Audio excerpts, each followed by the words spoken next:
நமோ வாராகி அன்னை திரிசக்தி வாராகியின் அருளாசிகள் உலகம் முழுவதும் இருக்கின்ற அன்னை வாராகியினுடைய பக்தர்களுக்கு அன்னையின் அருளாசிகளை வேண்டி அவருடைய பொற்பாதங்களை தொட்டு பிரார்த்தித்து, அன்னை வாராகி என்றால் யார், அவருடைய வழிபாடு முறைகளை பற்றி உங்களிடத்திலே பகிர்ந்து கொள்வதற்காக ஸ்ரீ வாராகி டிவியின் மூலமாக உங்களை சந்திப்பதில் பெருமகிழ்ச்சி அடைகின்றோம். கலியுகத்தின் இந்த காலகட்டத்திலே ஏன் இந்த அன்னை வாராகியை வணங்குகின்ற மக்களுக்கு குறுகிய காலகட்டத்தில் எங்கு சென்றாலும் வாராகி ஆலயங்கள் நிரம்பி வழிகின்றன. எந்த யூடியூப் சேனலை திருப்பினாலும் வாராகி வாராகி என்று இருக்கும்.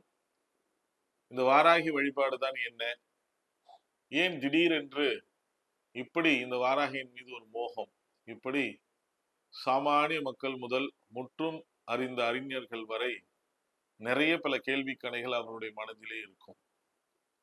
எல்லாவற்றுக்கும் மேலாக எல்லோருக்கும் ஒரு எண்ணம் உண்டு. இந்த கலிகாலத்திலே நமக்கு வேண்டியவைகள் கிடைக்க வேண்டுமாயின் அந்த நேரத்தில் எந்த தெய்வத்தை வணங்கினால் கிடைக்கும் என்று அதற்காக படையெடுத்து ஓடுபவர்களும் உண்டு. நீங்கள் சற்று ஆண்டுகளுக்கு முன்னால் பார்த்தீர்களேயானால் பைரவர் பைரவர் பைரவர் என்று எங்கு திரும்பினாலும் பைரவர் வழிபாடு பைரவர் வழிபாடு பைரவர் வழிபாடு என்று அந்த பைரவரை வணங்குவதற்காக சென்றவர்கள் நிறைய பேர் இருப்பார்கள். இன்றும் பைரவர் வணங்கி கொண்டுதான் இருக்கிறார்கள்.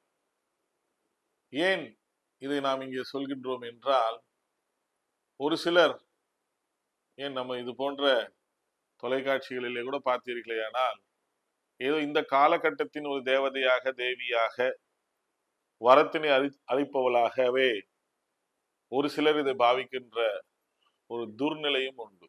ஏன் துர்நிலை என்று சொல்கின்றேன் என்றால், தெய்வமாகப்பட்டவள் என்றென்றும் நமக்கு வரமளிப்பவர்களை ஒழிய ஒரு காலகட்டத்தில் மட்டுமே அவர்கள் சக்தி படைத்தவர்களாகவும் நமக்கு அவர்களை வழிபடுகின்ற கடமைகள் முடிந்த பிறகு அவர்கள் ஏதோ சக்தி எழுந்ததை போலவும் நம் போன்ற ஏதும் அறியாத இந்த மானிட மக்கள் அப்படி நினைத்து கொண்டிருக்கின்றார்கள்.